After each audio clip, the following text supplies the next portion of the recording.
जब भी हो एक ही बात करते, काला धन वापस ला, काला धन वापस ला। और मेरे पास में एकमात्र धन है, वो ही मेरी पत्नी, जिसका रंग काला।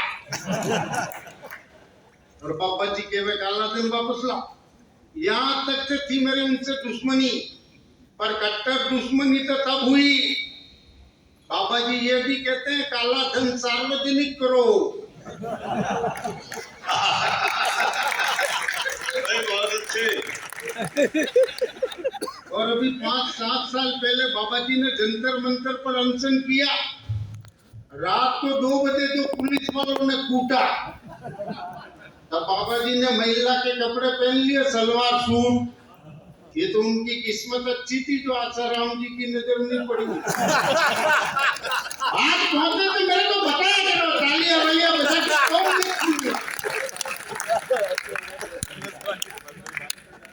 समझ पड़ता हूँ कि नए कमरे में अब चीजें पुरानी कौन रखता है, परिंदों के लिए कुंडों में पानी कौन रखता है। हम ही थामे बैठे हैं गिरती हुई दीवार को, वरना सलीके से बुजुर्गों की निशानी कौन रखता है। वरना सलीके से वो एक व्यक्ति के दुकानदार के पास, एक व्यक्ति के दुकानदार के पास जाकर के कहने लगा, भाई साहब कोई अच्छी बढ़िया लेटेस्ट अट्रैक्टिव चीज आई हो तो बता। तो दुकानदार ने कहा अभी रूस से निर्मित एक चूहे की मूर्ति आई है, इसे ले जाओ। उस व्यक्ति ने चूहे की मूर्ति खरीद ली, लेकर गांव में जाने लगा। गांव के सारे चूहे पीछे लगे, वो तेज चलने लगा, सारे चूहे तेज चलने लगे। वो दौड़ने लगा, सारे चूहे दौड़ने लगे।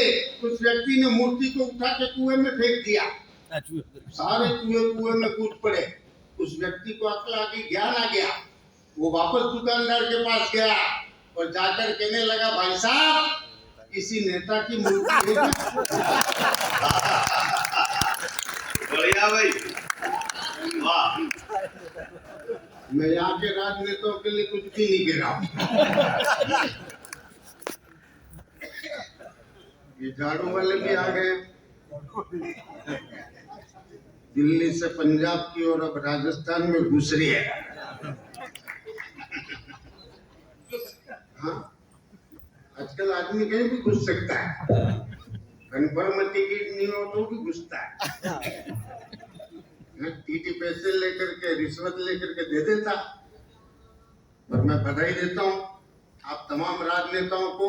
वो एक व्यक्ति एक खेत के अंदर काम कर रहा था, अचानक एक व्यक्ति प्रकट हुआ और आकर के कहने लगा, यार इस खेत का मालिक कौन है, इतनी बढ़िया गेहूं की फसल, कौन सा खाद वापरता है, किस विधि से खेती करता है। उस व्यक्ति को बुला। जैसे उस व्यक्ति को बुलाया, उसने कहा गजब की खेती करते हो, इतनी बढ़िया गेहूं की फसल। वो किसान बोला, यार कृषि मंत्री महोदय प्रणाम। वो बोला, तुझे कैसे मालूम मैं कृषि मंत्री हूँ। किसान ने कहा, जैसे ही तुमने गन्ने की फसल को गेहूं की फसल बताया।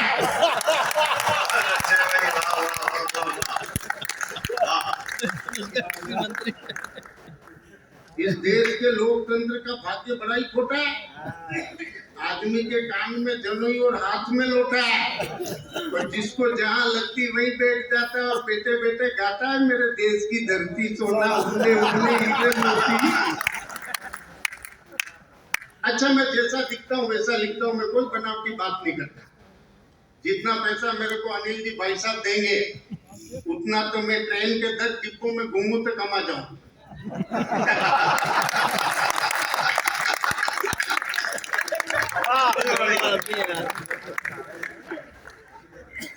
अच्छा, मैं शादी से पहले कुंवारा हुआ करता था।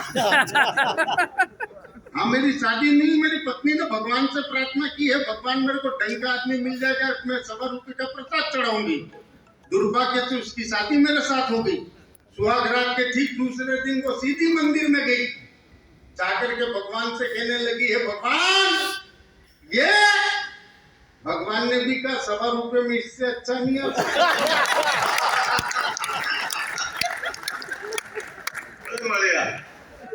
अच्छा, मैं जहाँ रहता हूँ ऋषभ में मोहल्ले की सारी महिलाएं मेरी पत्नी को चिढ़ाती है, कहती है तेरा पति तो लंगड़ा है लंगड़ा, तेरा पति तो लंगड़ा है लंगड़ा।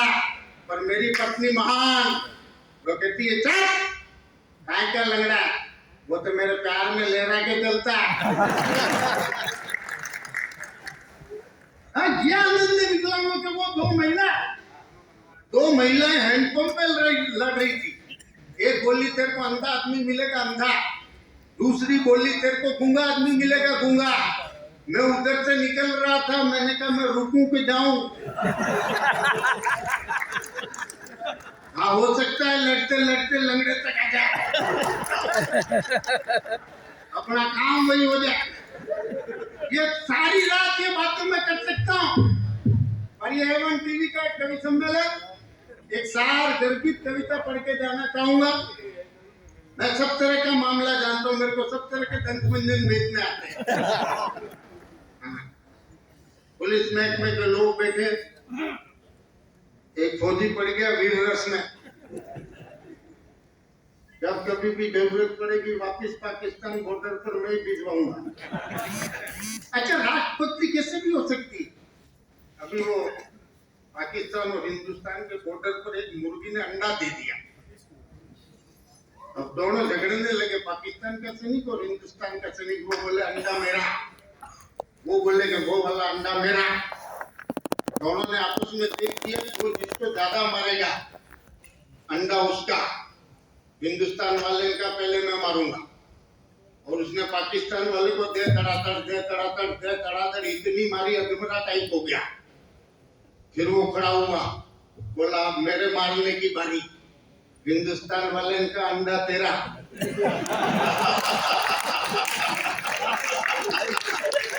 बहुत अच्छे। मैं चाहता हूँ, अनिल जी भाई साहब ने मुझे आमंत्रित किया। मैं एक पुत्री जन्म पर लिखी गई कविता की भूमिका में सिर्फ 8 पंक्तियां पढ़ता हूँ। ये एवन टीवी का प्रोग्राम पूरे हिंदुस्तान और हिंदुस्तान के बाहर प्रसारित हो रहा है, तो मेरा दायित्व बनता है कि एक श्रेष्ठतम कविता सुना करके इस एवन चैनल के माध्यम से पूरे हिंदुस्तान में एक संदेश पहुंचा करके जाऊं। पुत्री जन्म पर लिखी गई कविता की भूमिका में 8 पंक्ति पढ़ता हूँ।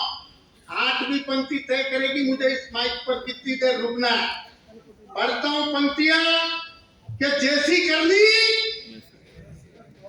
आपने लिखी क्या?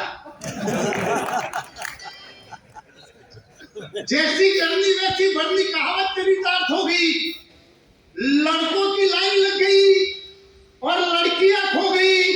हमने धर्म के मार्ग को अपनाया, खुद अपने घर को में पल रहे शिशु का सोनोग्राफी करवाया।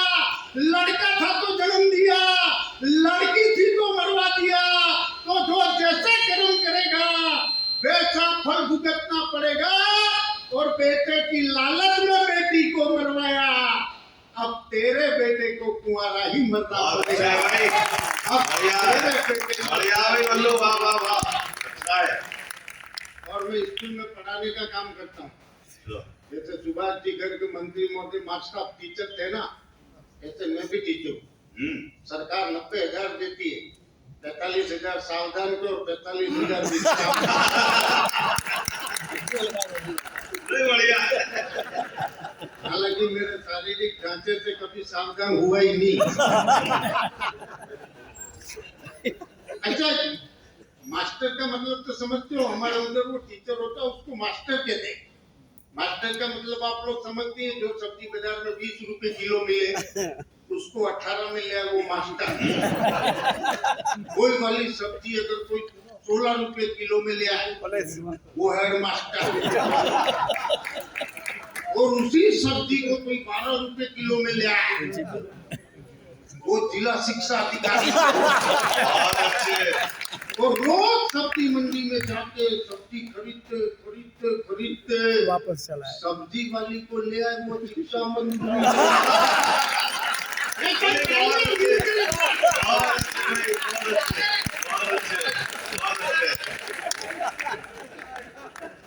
बस जहाँ ठाकुर का आनंद ले वो कविता की भाषा पर ताली बजाना। पंक्तियां पढ़ता हूँ कि इस कदर से सबके सब मौन, इस कदर से सबके सब मौन छा गया था सन्नाटा।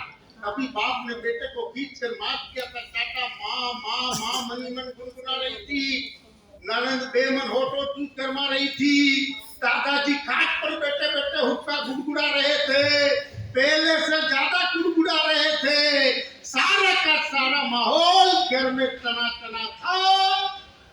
क्योंकि बहू ने बेटी को जना था, वाह भाई वाह बहू ने बेटी को वाह जना माफी था, के भाई वाह वाह वाह क्योंकि बहू ने बेटी को बहुत जना माफी। था। और मैं परसों घर से निकल कर आ रहा था, मैंने मेरी पत्नी को कहा, वो पड़ोस में मीना रहती, वो मेरे सपने में आ रही थी।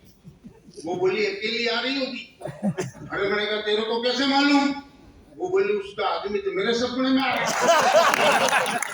बढ़िया अब जहाँ ठाकुर का आनंद ले वो कविता की भाषा पर ताली बजा करके मुझे बताना, पंक्तियां फिर से पढ़ता हूँ कि अब तो दाइन को भी बेटी की सूरत खल गई। लेकिन सब कवियों का मामला भी बड़ा विचित्र है। वो दो कवि मर के नरक में गया नहीं थी। एक ने दूसरे से पूछा तू कैसे मरा? तो वो बोला नहीं पहले तू बता तू कैसे मरा।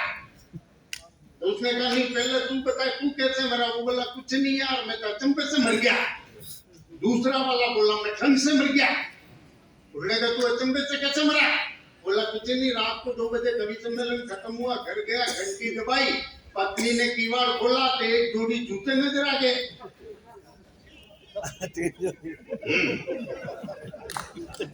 मैं फटाफट ऊपर चढ़ा, किचन में देखा, बेडरूम में देखा, बालकनी में देखा, फिर ऊपर जाके छत पे देखा।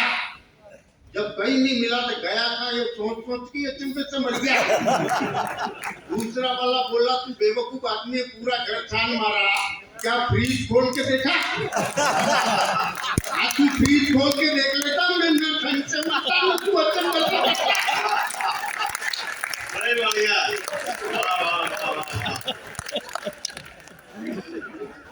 पढ़ता हूँ पंक्तियां, जब तो दाई को भी बेटी की सूरत खल गई। सोने की मुर्गी हाथ से निकल गई, उठाई का कपड़ा धोबी भी बेमन से धो रही है, क्योंकि केवल उससे मजदूरी ही मिल रही है। और कम वक्त पड़ोसी ने आपस में फुसफुसाती है, हे लक्ष्मी, फिर भी बहू को कुलच्छनी बताती है। पति पत्नी से रूठा रूठा है, ऐसा मैंने सुना है, क्योंकि बहू ने बेटी को जना है। बहुत अच्छे भाई क्योंकि बहू ने बेटी को जना है, वाह वाह क्योंकि बहू ने बेटी को जना। और आप लोगों की कमजोर तालियां कविता को कमजोर कर सकती है। पढ़ता हूँ अगली पंक्ति। वो मैं एक कवि सम्मेलन के अंदर गया, आगे के आगे लोग बैठे हुए थे। मैंने एक हास्य की कविता सुनाई, कोई नहीं हंसा। मैंने व्यंग की सुनाई, कोई नहीं हंसा। मैंने वीर रस की कविता सुनाई, किसी ने ताली नहीं बजाई। तो मैंने कहा यार भाई साहब आप ताली क्यों नहीं बजा रहे हो? वो बोला हम बड़े आदमी हैं, हमने ताली बजाने के लिए नौकर रख रखे हैं। अरे मैंने कहा भाई साहब आप तो हंस भी नहीं रहे। वो बोला हम बड़े आदमी हैं, क्यों हंसे? हंसने के लिए हमने नौकर रख रखे हैं। मैंने कहा अच्छा, ताली बजाने के लिए नौकर, हंसने के लिए नौकर। थोड़े दिनों बाद उनकी शादी हो गई। मेरे को कुछ नहीं कहना पड़ा। आज की रात आप लोग इतने बड़े आदमी मत हो जाना, एक बार मुझे बताओ कि आप लोग क्या आनंद ले। पढ़ता हूँ पंक्तियां, न जाने कैसी जमाने की सोच हो गई, बेटी आज बिट्टू सिर का बोझ हो गई। बेटे के लिए मनोती मनाते हो, हम भगवान से प्रार्थना करते हैं भगवान मेरे घर के अंदर बेटा आ जाएगा तो 4 पूजा नाथ के दर्शन करवाऊंगा, मेरे घर में बेटा आ जाएगा सावरिया सेठ के दर्शन करवाऊंगा, मेरे घर में बेटा आ जाएगा आदि ब्रह्मा ऋषभ देव के दर्शन करवाऊंगा, सम्मेद शिखर पाठनाथ के दर्शन करवाऊंगा।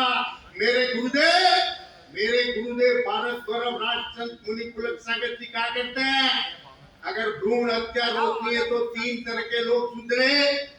एक सुधरे इस देश के नेता, एक सुधरे इस देश की समाज, और एक सुधरे इस देश के संत। नेता कैसे सुधरे? नेता ये तय करे पार्षद से लेकर लोकसभा सदस्य तक वे ही व्यक्ति योग्य उम्मीदवार घोषित किए जाए जिसके घर के अंदर बेटी हो। समाज ये तय करे हम हमारी बेटी उसी घर में देंगे जिसके घर के अंदर बेटी हो। और अगली टिप्पणी पर तो पूरा हॉल तालियों में तब्दील हो जाएगा मेरा दावा। समाज ये तय करे हम हमारी बेटी उसी घर में देंगे जिसके घर के अंदर बेटी हो, और संत ये तय करे हम आहार उसी घर का लेंगे जिसके घर के अंदर बेटी हो। मैं पढ़ता हूँ कि न जाने कैसी जमाने की सोच होगी। बेटी आज भी तुलसी का पौध होगी, बेटे के लिए मनौती मनाते हो, बेटी की गर्भ में हत्या कराते हो, कन्या दान को महादान बताते हो, और अगली पंक्ति लगता है ठक से दिल के गले के पास। पूरे सदन की 1 मिनट तक तालियां चाहता हूँ। एवन कवि सम्मेलन को एवन बढ़ाने का दायित्व आप लोगों का। हालांकि जितने भी लोग बैठे हुए हैं, एवन टीवी का कार्यक्रम है और उतने ही एवन श्रोता यहाँ पर उपस्थित है। एक बार आप सबको प्रणाम करता हूँ, अभिनंदन करता हूँ आप सभी का। और अंतिम 2 पंक्ति पढ़ता हूँ। मुझे लगना चाहिए मैं अच्छे लोगों के बीच में उपस्थित हूँ।